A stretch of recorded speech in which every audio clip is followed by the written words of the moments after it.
बिस्मिल्लाहिर्रहमानिर्रहीम अस्सलाम वालेकुम। CS411 विजुअल प्रोग्रामिंग थोड़ी लंबी असाइनमेंट है, वीडियो के व्यूज़ के लिए नहीं, लेकिन काफ़ी सारा काम है। 15 जुलाई मैं थोड़ा तेज़ बोलूँगा, आप शायद शिकायत भी है कि तेज़ बोलते हैं। आपने सबसे पहले इस तस्वीर को कॉपी करना और पेंट में ले जाना है, इसे सेव एज़ करना है ताकि ये तस्वीर हम इस्तेमाल कर सकें। तो ये क्योंकि हमने स्प्लैश स्क्रीन बनानी है, स्प्लैश स्क्रीन जो फर्स्ट स्क्रीन होती है और एक कुछ सेकंड के लिए, इसकी कोडिंग नहीं करनी, बिल्ट इन फंक्शन यूज़ करना है, इसकी कोडिंग करने की ज़रूरत नहीं है। उन्होंने बताया हुआ है just a built in feature, you do not need to code. दूसरी आपने लॉगिन स्क्रीन बनानी है, मैं इस पर भी टाइम नहीं ज़ाया करना चाहता, लेकिन इसके कलर्स बहुत ज़रूरी हैं, तो आपको कलर कोप इंस्टॉल कर लेना चाहिए। और थर्ड वन आपका जो रिक्वायरमेंट है वो इसी तरह अपीयर हों, आपने अपनी आईडी यूज़ करनी है। उसके बाद डैशबोर्ड के ऊपर इस तरह ये चीज़ें आएंगी, ये एक बटन और ये लगाना है। फिर दैन ये कैलकुलेटर है और कैलकुलेटर की पूरी कोडिंग करनी है और ये पूरा डिज़ाइन करना है, बटन बनाने हैं। और अभी ये ड्रामा ख़त्म नहीं हुआ, आपने जब ये रन करना है तो गिफ फाइल बनानी है। गिफ फाइल जब बना रहे होंगे तो आपने 1 क्लिक जो है वो प्रोजेक्ट का सेटअप बनाना है। अगर आपने मेरी बातें सारी सुन ली हैं तभी बना सकते हैं। और सेटअप बनाते हुए आपसे कोई वेरिफिकेशन की मांग सकता है, वेरिफिकेशन की के लिए आपको देन साइन करना पड़ेगा। साइनिंग करने के बाद वो मैं आपको बता दूंगा कि जो मेरे साथ इशू आए हैं, तब जाके ये सारा कुछ बनेगा। और आपने ये 3 फाइलें सबमिट करनी है, XML और उसकी C# की फ़ाइल है और गिफ फाइल। वीडियो रिकॉर्डिंग के लिए आपको स्क्रीन टू गिफ्ट, ये स्क्रीन टू गिफ जो है ये आपके LMS में दिया हुआ है। ये सारा कुछ होगा तभी ये, बहुत सारे लोगों को ज़ीरो मिला क्योंकि कोडिंग और लास्ट टाइम कुछ पता नहीं, मुझे नहीं पता कि क्यों वो कर रहा है, कि लॉजिक की गलती है, ये पुअर लॉजिक है, ये पता नहीं क्या किस इशू पे वो इस तरह के काम कर रहा है। मैं आपको लेके जा रहा हूँ। सबसे पहले आपने वो तस्वीर जो बनाई है उसको ला के आपने इधर कॉपी कर देना है। सबसे पहले ला के वो जो तस्वीर मैंने आपको कही थी कि वो कॉपी कर दें, ये वाला लोगो नेट से ले लें या आप इसको भी फाइल में से स्निपिंग टूल के थ्रू इसको भी काट लें। इसको जो आपने ला के ना तस्वीर को पेस्ट करना है। मैं बस वो जल्दी से ना बताता हूँ आपको। ये ला के इसको जब आपने ये तस्वीर ला के रख दी, मैंने जैसे स्प्लैश स्क्रीन, बहुत सारे लोग पूछेंगे कि ये कहाँ से आ गई है। मैंने बोला है कि इस तस्वीर को आपने अपनी वर्ड की फ़ाइल में से सेव एज़ करके उसको कॉपी करके पेंट में ले जाएं और सेव एज़ करके उसका नाम रख लें स्प्लैश स्क्रीन और फिर वहाँ से ले आएँ। उसके बाद यहाँ पे इसको जब तस्वीर को सिलेक्ट करेंगे, प्रॉपर्टीज़ में आएंगे, प्रॉपर्टीज़ में आके बिल्ट इन फंक्शन में आपने आके सेलेक्ट करना है स्प्लैश स्क्रीन, तो ये बन जाएगी। इसकी इतनी सी कोडिंग है, लेकिन मेरे प्यारे प्यारे बच्चों, फाइल में जाना है, न्यू में जाना है और फिर प्रोजेक्ट पे जाना है। ये मैं पहले कर गया, लेकिन असल में प्रोजेक्ट कैसे बनाना है बहुत ज़रूरी है। आपकी विजुअल C# सेलेक्ट होनी चाहिए, यहाँ से विंडो सेलेक्ट होनी चाहिए और फिर दैन WPF एप्लीकेशन बनानी है, ना कि विंडोज़ फॉर्म एप्लीकेशन। अगर आपने ये गलती कर दी तो पूरे का पूरे ज़ीरो तो पक्का है ना। तो WPF एप्लीकेशन बनानी है तो इस पे क्लिक करेंगे, ना कंसोल पे करना है ना विंडोज़ फॉर्म पे। WPF पे क्लिक करना है और अपनी आईडी यहाँ पे लिख लें, अच्छी बात है, नहीं तो असाइनमेंट नंबर 3 लिख लें स्प्रिंग, तो वो लिख के आपने ओके करना, तो आपका प्रोजेक्ट बन जाएगा। आपकी मेन ये वाली मेन विंडो XML आ जाएगी। मेन विंडो XML में आपने आके जो कोडिंग करनी है वो मैं बताता हूँ, लेकिन इससे पहले आपने क्या कर देना है, एक फ़ोल्डर बनाना है। इसके अंदर आके राइट क्लिक और ऐड और यहाँ से न्यू फोल्डर पे क्लिक करेंगे और जब वो बन जाएगा तो उसका नाम इमेजेस रख लेना है। और रीनेम की पोजीशन पे ही होगा तो आप इमेजेस रख लें, इसमें रख लें, या फिर आप डायरेक्ट ला के कॉपी पेस्ट करते रहें तस्वीर, ये जैसे मैंने की है। तो ये तस्वीर, और मैंने आपको बताया कि इसकी प्रॉपर्टीज़ में जाना है और इसका बिल्ट इन जो फंक्शन था, ये देखें यहाँ पे बिल्ट एक्शन में जाके आपने यहाँ से स्प्लैश स्क्रीन सेलेक्ट कर लेनी है। ये पहला काम हो जाएगा जब आप प्रोजेक्ट बना लोगे। तस्वीर ला के बीच में रखनी है, यहाँ रख लें या इमेजेस में, जहाँ भी रखेंगे तो उसको ला के आपने बिल्ट एक्शन में कर देना। सेकंड नंबर पे आपने XML की जो फाइल होगी उसको डिज़ाइन करना है। वो काफ़ी छोटा सा कोड है, अगर आप उसको रीड आउट कर लें, ये देखें इतना सा कोड है, जब आप बनाएंगे ना तो ये शुरू में इतना तो आ ही जाना है। इसकी हाइट विड्थ सेट कर लें 507 500, बैकग्राउंड का कलर लाजमी मैच कर लें, खुदा का वास्ता यही असल ड्रामा है। वो जो मैंने पिक करके रखा उसका कोड देख लें, #FFFB02FB, तो ये कोड लाजमी, बैकग्राउंड इज़ इक्वल टू, तब ये वो पीछे जामनी सा कलर जो है वो आ जाएगा। उसके बाद आपने एक ग्रिड बनाना है, उसका मार्जिन रख लें 25, 54, 5, 10, तो ये आ जाएगा ग्रिड। उसके बाद बॉर्डर लगाना है, तो बॉर्डर के लिए ये जो गोल कॉर्नर बॉर्डर था, अब इस बॉर्डर के ऊपर मैंने 25 लिख दिया।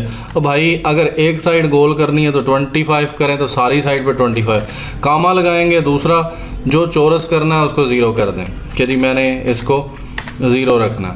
तो वो जो साइड आपने गोल करनी है उसको जितना गोल करना है वो कर लीजिएगा। आप देख लें, ये अगर आप सिर्फ एक ही रख देंगे तो वो आपकी मर्ज़ी है। तो मैंने एक ऐसे किया तो सारे के सारे गोल हो गए। आपने चारों साइडें बतानी है तो कामा लगा के और इसको कर लें 0.0.0, तो ये चारों साइडें चौरस हो जाएंगी। जितना गोल करना है उसके लिहाज से वैल्यू दे दें, 5 करना तो वो आ जाएंगी। बॉर्डर ब्रश वाइट कर दिया मैंने, बॉर्डर थिकनेस 1 रखी है, कितने बॉर्डर कितना मोटा रखना है, बैकग्राउंड उसका क्या रखना है, उसका कलर देख लें। मार्जिन्स जो इसको मैंने साइड पे लाइन करवाया वो आ गया। तो ग्रिड के अंदर बॉर्डर लगा के मैंने एक ग्रिड आउटर साइड पे लगाया जिसमें मैंने वाइट कलर फिल किया है। फिर मैंने एक ग्रिड और लगाया जिसके अंदर मैंने बाकी चीज़ें डिज़ाइन की हैं। तो ये वो ग्रिड है जिसमें वो लॉगिन विंडो का बैकग्राउंड कलर भी मैंने यही रखा है और ये मैंने उधर से कैप्चर किया है, FFF 4F 5। तो ये आपको बहुत ज़रूरी है क्योंकि कलर के ऊपर उसने कोई नहीं छोड़ना।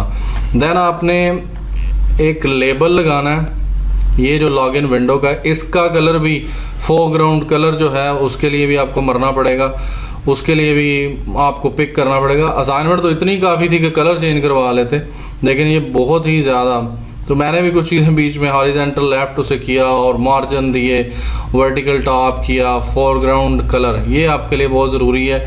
आपको नहीं तो ढूंढना पड़ेगा कलर को आपके थ्रू।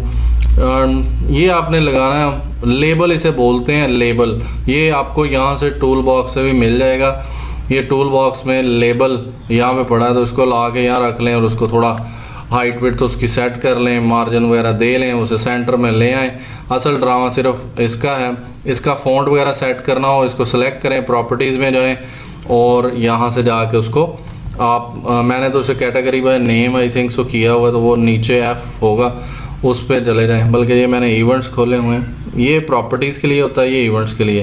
तो बहुत सारी चीज़ें बतानी पड़ेंगी तभी आप इसको आसानी से बना सकते हैं, नहीं तो ये मेरा नहीं ख्याल। ये देखें फोरग्राउंड कलर जो मैंने किया हुआ है। उसके बाद यहीं पे आपको फ़ॉन्ट वगैरह का भी मिल जाएगा। फ़ॉन्ट ये आपके फ़ॉन्ट साइज़ वो मैंने 36 और स्ट्रेच नॉर्मल एंड ये वो सारा कुछ। ये मैंने इमेज लगाई है, ये आप देख लें सेकंड नंबर पे image, horizontal alignment, left, height 150। तो ये आपको इमेज कहाँ से मिलेगी, मेरी वीडियो से स्क्रीनशॉट लेना है वहाँ से ले लें, या वो जो आपको भेजी हुई है स्क्रीनशॉट उसमें से कैप्चर कर लें तो यहाँ पे लें। तो स्नैपिंग टूल के थ्रू ही है, तस्वीरें साथ दी नहीं हुई इन्होंने। तो सोर्स आपने देना है। ये तस्वीर पहले कहाँ पे रखेंगे ला के आप, या तो इमेजेस में या डायरेक्ट। ये मैंने यहाँ पे रख दी थी इमेजेस में विजुअल। एक और मैंने कैलकुलेटर का साइन जो है वो भी स्नैपिंग टूल के थ्रू ला के यहाँ रख दिया। तो इमेजेस में तो ये फिर इसका पाथ दे दिया कि ये इमेज कहाँ पड़ी है। सोर्स इमेजेस मतलब फ़ोल्डर का नाम /virtual.png, तो जो एक्सटेंशन होगी वो दे देंगे तो ये तस्वीर यहाँ लग जाएगी। हाइट विड्थ इसकी सेट कर सकते हैं, लेकिन ये काफ़ी ट्रिकी है इसके अंदर हाइट विड्थ और ग्रिड और ये चीज़ें। नेक्स्ट वन आपने इसका टेक्स्ट बॉक्स लगाना है। टेक्स्ट बॉक्स जो है इसके भी काफ़ी सारी चीज़ें हैं।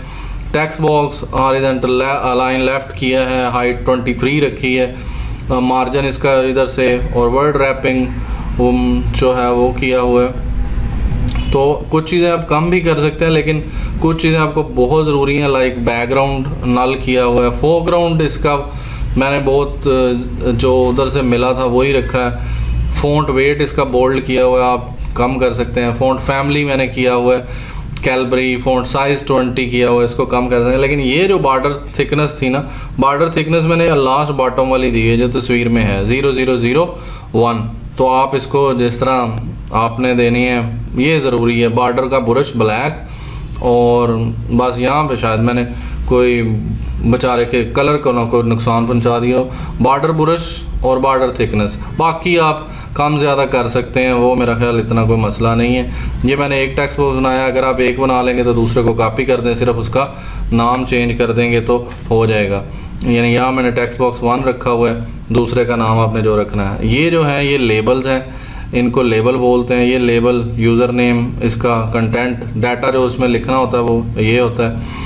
अब देख लो, मैं तो अब अभी से थकने लग गया हूँ कि ये कहाँ तक जाना है। इसका फोरग्राउंड बैकग्राउंड कलर दोनों देने हैं आपने, और वो अगर आपने देखने हैं बटन 2 लगा लेने हैं आपने बटन्स, और बटन यहाँ से उठा के लगा सकते हैं, 1 सेकंड लगता है। ये बटन इधर आ गया इस जगह पे, तो ये कोई इतनी बड़ी बला नहीं है, उधर से उठा के ड्रैग करके लाना है। सिर्फ ये है, उसका साइज़ वगैरह सेट करें, उसका बैकग्राउंड फोरग्राउंड कलर आपने पिक करना है। और वो अगर आपने मेरे वाला देखना है तो वो देख लें कि मैंने क्या किया हुआ है। तो बटन लगाना कोई मसला नहीं है। ये फोरग्राउंड कलर है इसका, फोरग्राउंड मतलब जो वाइट से थोड़ा सा है, और मेन कलर जो था ना वो ये था, I think so, background colour. हाँ, बैकग्राउंड कलर ये जो पर्पल कलर है या जो भी है, तो इसका ये कलर है FFA3285। तो कॉर्नर सबसे इम्पॉर्टेंट थे, ये बॉर्डर के थ्रू आए, बॉर्डर लगा देंगे तो आ जाएगा उसके थ्रू, और बाकी कोई इतना ज़रूरी नहीं है। बाकी मैंने लेबल शेबल ही लगाए हुए हैं। ये सारा कोड आपके सामने है। टेक्स्ट बॉक्स ये मैंने लास्ट में रखा था, ये पहले मैंने पासवर्ड लगाया हुआ था। तो इनकी अरेंजमेंट बेशक आगे पीछे हो जाए, इसको आप किससे सेट कर सकते हैं, मार्जिन से। तो मार्जिन आपके हाथ में है, इसको जहाँ मर्ज़ी ड्रैग कर लें और चीज़ें सेट करनी पड़ेंगी। ये बॉर्डर इसका बॉटम लेके आना पड़ेगा। तो ये जब ये सारा बन जाएगा उसके बाद उसके बाद असल ड्रामा शुरू होता है कि अच्छा C# में लॉगिन के ऊपर कोडिंग क्या करनी है। अभी ये इसकी XML फाइल थी जो आपने जमा करवानी है, इसके साथ ये C# की फ़ाइल है। तो जब इस पर आप क्लिक करोगे खैर से, तो अभी से आपकी मेरा ख्याल है बात हो जानी है। इनिशियल ये इसका C# का कोड आ जाएगा। बटन की क्लिक के ऊपर लॉगिन के बटन जो है उसकी क्लिक का कोड ये है। तो इसका स्क्रीनशॉट ले लें आप। Text box dot text is equal to string dot empty, अगर वो खाली हो तो यूज़र नेम फील्ड रिक्वायर्ड। ये उन्होंने कहा हुआ है कि ये भी बीच में शर्त है। String dot is null white pass dot text, तो जो पासवर्ड वाला टेक्स्ट है यानी उसका नाम मैंने पास रखा हुआ है। तो पहले वाले का टेक्स्ट बॉक्स था, दूसरे का ये।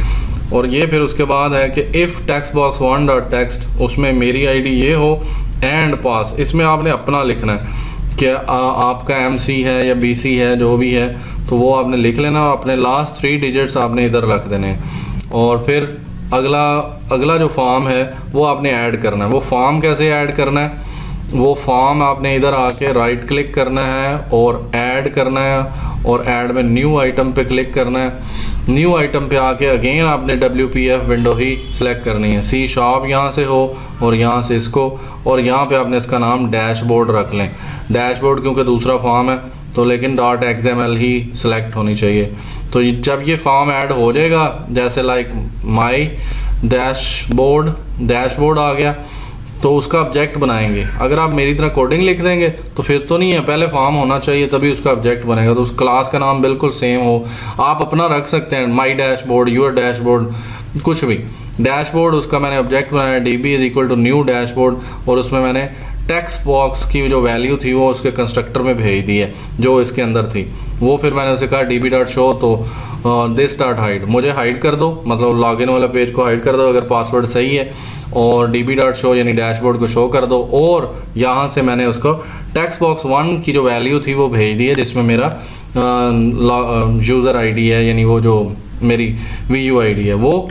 एल्स उसे मैसेज दे दो, अगर रॉन्ग हो तो उसे invalid user ID and password. And then ये ब्रैकेट्स गौर से देख लें, प्राइवेट वाइड बटन, तो बटन की क्लिक पे आपने आ जाना। जो कैंसिल था वो उसने कहा है कि अगर आप क्लिक करो तो पूरी एप्लीकेशन बंद होनी चाहिए, तो application.current.shutdown, तो तब वो पूरी की पूरी बंद होगी। ये देखें ना, यहाँ पे आप इस पर क्लिक करोगे, डबल क्लिक करके आप इसके कोड में आ सकते हैं। ये देखें, कोई मसला नहीं है, आपने इसके कोड पे जाना ना तो डबल क्लिक कर दें तो आपको यहाँ पे ले आएगा। तो फिर आप इसके अंदर सिर्फ आपने ये लाइन लिखनी है, आपने सारा कोड लिखने बैठना नहीं है। आप उसकी सी शार्प की फ़ाइल में आना चाहते हैं तो इधर डबल क्लिक कर दें इस बटन के ऊपर जब ये बन जाए। पहले मेरा ख्याल यही है कि आप स्क्रीन डेवलप करें, फिर यहाँ आ जाएं और फिर ये कोड करें, और जब ये सारा बन जाएगा और कोई गलती नहीं होगी तो फिर आप डैशबोर्ड की कोडिंग के ऊपर जाएंगे। फिर आपको डैशबोर्ड बनाना है। डैशबोर्ड मेरा ख्याल इतना मुश्किल नहीं है। डैशबोर्ड पे मैं ज़्यादा से ज़्यादा 2 मिनट लूँगा, लेकिन फिर भी मुझे लग रहा है इसके टाइम ले जाना। ये देखें, ये डैशबोर्ड है, इसकी हाइट वेट सेट करनी है आपने, वो कोई मुश्किल नहीं है। इसकी कोडिंग उससे भी कम है। ये देखें, थोड़ी सी कोडिंग है इसकी। डॉक पैनल लगा हुआ है इसके अंदर ताकि चीज़ें एडजस्टेबल रहें बड़ी छोटी होने पे। तो ये एक लेबल लगाया है, इसका साइज़ किया है, और सेम ये एक लेबल है, ये एक लेबल है। आप पता नहीं समझ रहे होंगे लेबल कोई बहुत बड़ा मंत्र है, ऐसा कुछ नहीं है। यहाँ पे बस सिर्फ लेबल पे जाना है, आपने डबल क्लिक करनी है, वो यहाँ पे आ जाएगा। फिर उसका बैकग्राउंड और फोरग्राउंड और उसकी हाइट वेट सेट करनी है। तो कोई इतना बड़ा मसला नहीं है, ये चीज़ें पहले से आई होंगी। ग्रिड को आप सेट कर लें, सिर्फ आपने जो काम करना है वो बैकग्राउंड का कलर करना था। तो जिसको सिलेक्ट करेंगे इसको सिलेक्ट करें और इसका बैकग्राउंड कलर दे दें, और इसका फ़ॉन्ट और हाइट एंड वेट सेट करनी है, और इसका कलर वाइट ही होना है, और ये इसका बैकग्राउंड कलर है और ये इसके ऊपर है। आई डोंट थिंक सो कि कोई इतना बड़ा मसला होने वाला है। इसका कलर मैंने बताया है कि नहीं बताया, इसका नहीं बताया। ये कौन सा है,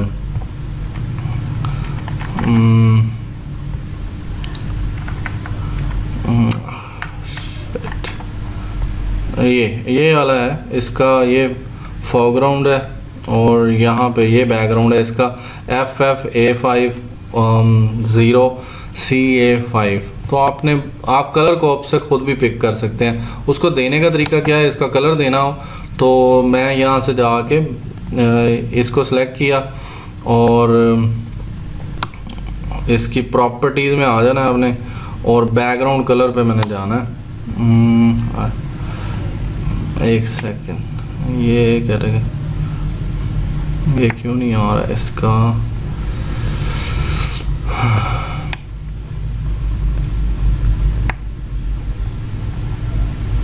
या नाउ बैकग्राउंड इसके अंदर इधर आएंगे और कस्टम कलर में चले जाएंगे, और ये आपका कलर है। इसको हैश लगा के कलर देंगे, तो जैसे ही देंगे तो ये यहाँ पे आ जाएगा। तो आप इसको ओके हिट ओके और वो अप्लाई हो जाएगा।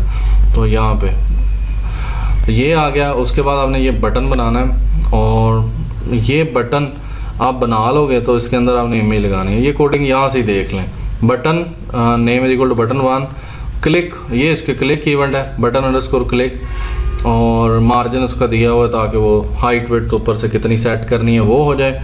इमेज सोर्स, तो ये मैंने काट के ना स्निपिंग टूल से ला के यहाँ पे इमेजेस के फोल्डर में रख दिया था, कैलकुलेटर आइकन डॉट png। तो आप भी इसी तरह काट के उसका कोई नाम रख लें, हाइट वेट उसकी दे दें, तो ये बटन के ऊपर अप्लाई हो जाएगा।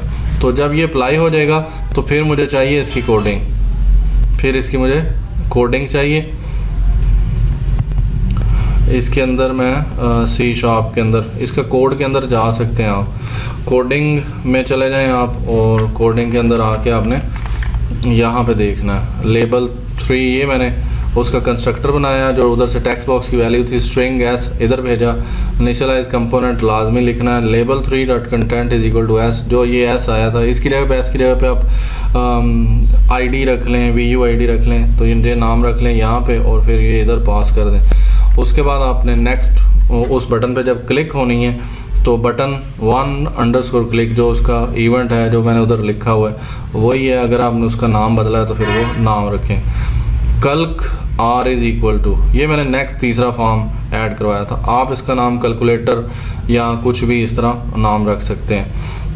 कल्क R is equal to new calc, और फिर उसके अंदर R डॉट शो।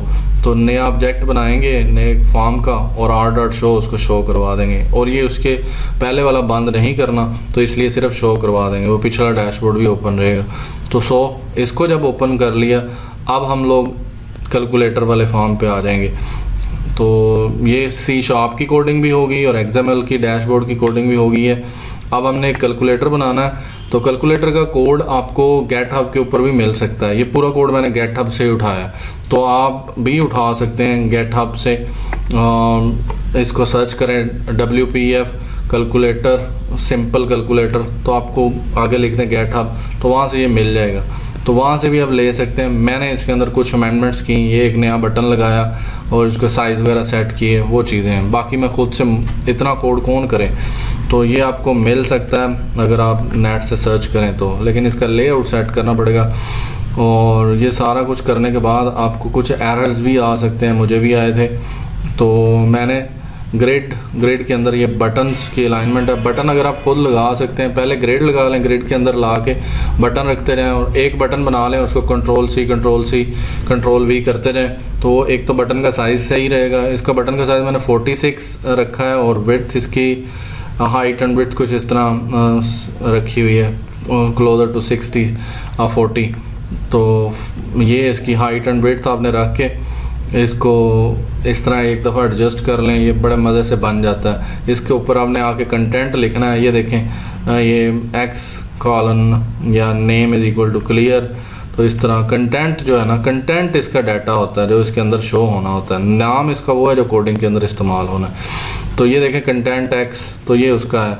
फिर जब हम उधर जाएंगे C# के अंदर, तो फिर हमें ये नेम चाहिए होंगे, backspace, divide, clear, copy, equation, तो ये सारी चीज़ें उधर हमें चाहिए होंगी। तो ये हमें सारा ये कैलकुलेटर अगर कोशिश हुई तो मैं लिंक इसका ना उधर से दे देता हूँ, ताकि आप आसानी से इसको ऐड कर लें अपने प्रोजेक्ट के अंदर। जब ऐड करेंगे ना, तो यहाँ पे आपने अपना जो नेम स्पेस है, अपने प्रोजेक्ट का जो नाम रखा हुआ वो रखेंगे और फॉर्म का नाम रखेंगे। जितनी जगह पे वो एरर आएगा उतनी जगह पे हमने जाकर ठीक भी करना है। तो ये बटन्स अगर आप ख़ुद बना लेंगे तो आपकी मर्ज़ी है भाई, क्योंकि बहुत सारे हैं। अगर आप पूरी रो बनाने बैठे और उनकी हाइट विड्थ सेट करेंगे तो आपकी काफ़ी टेंशन बनेगी। और ये जो टेक्स्ट बॉक्स है, इसके अंदर मैंने एक और टेक्स्ट बॉक्स, एक और हिडन भी लगाया हुआ जिसमें कैलकुलेशन होंगी। ये एक टेक्स्ट बॉक्स है जिसके अंदर एडिटिंग हो सकती है, और मैं इसको कोई भी नहीं दोहरा रहा कि आप लोग ना देखें, मुझे कोई इशू नहीं है, लेकिन असल ड्रामा यही है कि आपके लिए मसला बन जाना। एक सेकंड, मुझे वो हाँ, ये ग्रिड लगे हुए हैं, ग्रिड की रो, और ये कितनी रो बनेगी वो सारी रो आपको पता होनी चाहिए। और बटन, टेक्स्ट बॉक्सेस, लेबल्स जो यूज़ हुए हैं, ये मैंने लेबल ही यूज़ किया है जहाँ पे वो कैलकुलेशंस आ रही हैं। लेबल 1 इक्वेशन भी, इसके अंदर भी लेबल ही है, 2 लेबल लगाए हुए हैं यहाँ पे, ये लेबल्स ही हैं। मैं ज़्यादा टेक्स्ट बॉक्स हूँ तो लेबल्स ही हैं, क्योंकि हमने उधर से नहीं करना चाहिए। ये बैक स्पेस के लिए यूज़ होता है। ये सारा कुछ रन होने के बाद आपको पता चलेगा, ये जमा माइनस के लिए है। और जब ये सारा बन जाए, इसकी हाइट विड्थ और ये सारा कुछ हो जाए, जैसे मैंने बोला है कि ये कोड आपको नेट से मिल जाएगा, उसके बाद आपने यहाँ पे आ जाना, अपनी क्लास का नाम रखना है, या कैल्क अगर कोई कैलकुलेटर रखा हो तो आप अपना जो नाम रखा हुआ है, उसके बाद वैल्यू, प्रिंट, ये इसका कंस्ट्रक्टर है जिसमें इनिशियलाइज हो गया। ये बैक स्पेस के लिए मैंने जो कोडिंग खुद की है कि बैक स्पेस इसमें नहीं था तो वो मैंने खुद बनाया। Display dot content not equal to string dot empty, तो ये है। उसके बाद डिस्प्ले डॉट कंटेंट, तो बहुत सारे लोगों का ये असल लाइन है जो कि बैक स्पेस के लिए इस्तेमाल होगी कि अगर हमने उसे ख़त्म करना तो एक लेटर, तो ये बैक स्पेस की कोडिंग है। उसके बाद नेक्स्ट कोडिंग है सी बटन की। सी मतलब वो अरेज करना, तो वो बड़ा सिंपल सा था। डिस्प्ले डॉट कंटेंट, डिस्प्ले मेरा लेबल है, उसका कंटेंट 0 कर दिया, डिस्प्ले डॉट कंटेंट इसको भी 0 कर दिया। प्लस माइनस का कोड ये आ गया जो कि बटन हमें स्पेशली कहा हुआ था, जो इसके अलावा मैंने कोडिंग की है, तो ये सारी कोडिंग ऊपर है।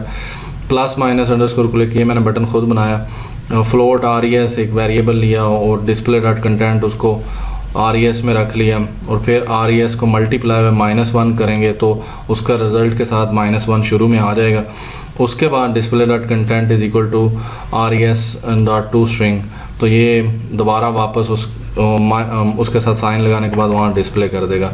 तो ये प्लस माइनस का कोड हो गया। ये बटन क्लिक जो है बटन भी, ये बटन सारे बटन्स का एक ही जगह पे कोड हुआ है कि बटन क्लिक का इवेंट जो है वो चेक होगा, और फिर उसके लिहाज से उसको b.content.toString जो ऑलरेडी कंटेंट है जो उसके अंदर डिस्प्ले डॉट कंटेंट है उसके साथ वो कॉन्कैट कर देगा, तो अपेंड कर देगा ऑन टू डिस्प्ले। तो देर इज़ नो इशू। अगर वो डॉट आ जाता है तो उसको चेक कर लेना, डॉट के बाद की कोडिंग ये वाली है और नॉर्मल कोडिंग ये वाली है कि सिर्फ display dot content dot to string उसके साथ कॉन्कैट कर दो B dot content dot to string. तो ये अपेंड करना, अपेंड करने का मतलब होता है जोड़ना। तो असल में हमने टैग वो लेबल जो है उसके अंदर उसको जोड़ते जा रहे हैं। ये बटन अपेंड के साथ उसको चेक कर लेगा ऑपरेंड, जो सेकंड ऑपरेंड हमने कोडिंग करनी है कि पहले 9 लिखा +5 किया, तो उसके लिए कोडिंग ये वाली होगी बटन इक्वल्स उसके बाद बी डॉट कंटेंट, और यहाँ पे उसकी कोडिंग हो रही है जो इक्वेशन डॉट कंटेंट है। ये उसके अंदर एक और लेबल लगा हुआ है जिसको मैंने हिडन कर दिया, विजिबल फॉल्स कर दिया, उसकी वैल्यू स्पेस ऑपरेंड, और ये चीज़ कर ली है। और फिर उसको क्या करना है, यहाँ पे उसके ऊपर कोई भी ऑपरेशन जो भी क्लिक होगा उसको चेक कर लिया जाएगा। उसको चेक करने के लिए फिर ये बटन इक्वल के अंदर है, तो वो कैसे चेक करना है कि ऑपरेंड को चेक कर लिया कि ऑपरेंड उसे पास किया display dot content dot value plus double dot, तो उसके साथ उससे क्या कर लेगा, वो प्लस कर लेगा उसकी वैल्यू को, और यहाँ पे पास भी कर दिया ताकि वो उसको चेंज कर दे। यहाँ पे वो स्विच के अंदर ये सारे वो ऑपरेशंस होंगे, जमा तफरीक ज़रब तकसीम वाले, और ये साइन होगा तकसीम वाला, तो वो ये काम करेगा डिवाइड वाला। और इसी तरह ही पास डॉट टू स्ट्रिंग और व्हाट और last digit is store in the value, तो वो जो भी होगा वो अगर आपने सिंपल है तो वो वैल्यू में आ जाएगा और ऑपरेंड को खाली कर देगा ताकि नया ऑपरेंड लिया जा सके। तो ये यहाँ तक इसकी कोडिंग थी। मैंने कोई भगाने की कोशिश नहीं की। स्क्रीनशॉट आप आराम से ले सकते हैं, ये पूरे फंक्शन का स्क्रीनशॉट आप ले सकते थे, और मैं सारा कुछ चाह रहा था कि आप कर लें। और आपको मैंने बताया है कि ये कैलकुलेटर वाला कोड मैंने पूरा का पूरा उठाया है और गेट हब से, वहाँ से ला के सिर्फ उसको फॉर्म जो है वो इसके अंदर ऐड अप किया है। वो ऐड अप करने का तरीका भी देख लें कि वो यहाँ पे ला के ऐड और ऐड एग्जिस्टिंग कर देंगे। एग्जिस्टिंग में वो मुझसे पूछेगा कि आपका कहाँ पे कोड पड़ा, तो मैं कहूँगा भाई ये कोड मेरा पड़ा है, ये देखो फोल्डर भी पड़ा है। इसका मैं आपको नाम दिखा के लाऊँ, इसका नाम क्या था, WPF कैलकुलेटर। हाँ, इस तरह बिल्कुल ये सर्च कर लेंगे ना सिंपल डैश मास्टर, तो आपको परफेक्ट ये वाला फ़ोल्डर मिल जाना, तो आपके काफ़ी सारे पैसे बच जाएंगे, नहीं तो फिर छीलने वाले तो बैठेंगे। तो यहाँ से आपने इसका रीनेम करके इसको ले जाएंगे उसके अंदर, और दैट्स इट। ये उस जगह पे ऐड कर लें, और ऐड करने के बाद जो एरर्स आएंगे उनको ठीक कर लें। 2-3 बटनों की कोडिंग करनी पड़ेगी, लेआउट को थोड़ा चेंज करना पड़ेगा, साइज़ को सेट करना पड़ेगा, तब जाके आप इस काबिल होंगे कि ये रन हो जाए, क्योंकि बाकी ये कोड इतना सारा करना बहुत मुश्किल है। इसको अब आपने रन करना है, तो रन देखें स्प्लैश स्क्रीन सबसे पहले आनी चाहिए। इससे पहले बिल्ड कर लें तो अच्छी बात है। अभी वो बिल्ड पे मेरा देर लगा रहा है, तो मैं अभी आपको ना सेटअप बनाना भी सिखाऊंगा अगर टाइम है आप लोगों के पास। मेरा सिस्टम भी स्लो है थोड़ा सा, इस वजह से ये इस तरह का हो रहा है। और हाँ जी, अगर गलती से ये चल जाए तो ये स्प्लैश स्क्रीन आ गई, देखें मैंने वो छोटी सी बनाई। उसके बाद ये यहाँ पे वही BC 200-204 आप अपनी ID लिखोगे, 206 इसके अंदर, और थोड़ा फ़ॉन्ट वगैरह को बोल्ड कम कर लीजिएगा। 206 इसको मैंने लॉगिन किया, लॉगिन करने पे वो डैशबोर्ड ले आया, डैशबोर्ड के ऊपर मैंने क्लिक किया तो ये कैलकुलेटर ले आया। कैलकुलेटर में वो ये देखें, ये मैंने इसको जो भी आप लिखोगे तो उसको बैक स्पेस कर देगा, इसके बाद C के साथ ख़त्म भी कर देगा, और अगर मैंने यहाँ पर लिखा तो वह माइनस उसके साथ लगा देगा। और जैसे भी आपने ऐड करना है, ये कॉन्कैट करता जा रहा है, माइनस या जो भी करना, माइनस इसमें से किया 9, तो ये उसके साथ उसने ऐड कर दिया, तो सारे ऑपरेशंस हो जाएंगे, आप बेफिक्र रहें। ये चीज़ें आपके सामने हैं, जो पॉसिबल हो सकता था मैंने बताया। ये जब आपने रन किया जिस तरह मैंने रन किया, इसकी गिफ के थ्रू स्क्रीनशॉट आपने वो वीडियो रिकॉर्डिंग करनी है, स्क्रीन टू गिफ आपके LMS में है, वो कर लेना है। उसके बाद आपने क्या करना था कि फिर वो जो गिफ बन जाएगी, गिफ बनाते हुए आपने एंड पे जब रन कर लिया तो इसके अंदर चले जाना प्रोजेक्ट प्रॉपर्टीज़ के अंदर। प्रोजेक्ट में जाके WPF यानी जो आपका प्रोजेक्ट होगा उसकी प्रॉपर्टीज़ में जाएंगे, वहाँ से आपने साइनिंग करनी है। साइनिंग करते हुए आपने सेलेक्ट फ्रॉम फाइल, और यहाँ से इस तरह की एक टेम्परेरी की जनरेट होगी। जब आप फर्स्ट टाइम पे करेंगे इसको रन, तो ये इस तरह का वो एरर देगा, ये फ़ाइल बन जाएगी टेम्प्रेरी। इसको ऐड करवाएंगे ये सर्टिफिकेट, और जब ये ऐड हो जाएगा यहाँ पे आ जाएगा, फिर आपने आ जाना पब्लिश में। तो मे बी 2019 में ऐसा ना हो, फिर आपने सिंपल एक क्लिक करना पब्लिश नाउ। तो पब्लिश नाउ पे क्लिक करना है, करते साथ ही आपका वो ऑलरेडी कोड मेरा तो क्योंकि पहले से बना हुआ फोल्डर है, तो वो शायद ये 1 क्लिक उसने कहा था कि 1 क्लिक मान जाए, तो ये वो फाइल बन के आ गई आपके सामने। इसका नाम उसने कहा था कि सेटअप रखना है आपने, तो इसको रीनेम कर लें, सेटअप कर लें। अदरवाइज़ आप यहाँ पे जो पब्लिश की जगह पे आप इसको सेटअप नाम दे दें, तो ये सेटअप के फोल्डर में चला जाएगा। ये देखें रिवीजन मेरी 2 हो गई हैं, तो वो भी काउंट कर रहा है। और ये सारा कुछ कराने के बाद आपने ये देखें मैं अभी भी यहाँ पे ही हूँ, आपने इसकी ये सारी फाइल्स जितनी भी हैं, मेरी तो कोशिश है कि आप ये सारे के सारे को जिप कर लें। वीडियो की फ़ाइल वो जो गिफ बनाई है वो, और उसके बाद ये पब्लिश का फ़ोल्डर है, इसका नाम सेटअप रख के इस सारे फ़ोल्डर को जिप करें। लेकिन इशू आ जाना है कि वो जो बिन के अंदर फ़ाइल होती हैं एक्जी फ़ाइल, उनके अंदर इशू आएगा कि वो एक्जी फाइल्स हैं। तो आपको बल्कि ये इस तरह ही करना पड़ेगा कि ये जो फाइल है ना, ये उसने कही थी 6 फाइल्स, ये फाइल्स आपने भेजनी है 6, और एक गिफ की फ़ाइल और एक पब्लिश के फ़ोल्डर जो है, पता नहीं पब्लिश का फ़ोल्डर भी नहीं भेजना मेरा ख्याल है, बस सिर्फ वो वीडियो में दिखाना है। हाँ, बस सिर्फ आपने ये 6 फाइल्स और गिफ भेजनी है। 6 फाइल्स जो फॉर्म है उनके XML और CHR, ये 6 फाइलें बना के इनको जिप करना है, गिफ की फ़ाइल को जिप करना है, एंड देन गिफ के अंदर आपकी वीडियो रिकॉर्डिंग होनी चाहिए जब आप सेटअप बना रहे हैं। आई होप सो आपको ये सारी बातें समझ आ गई हैं। नहीं आई तो आप कमेंट में मुझसे पूछ सकते हैं। Thanks for watching.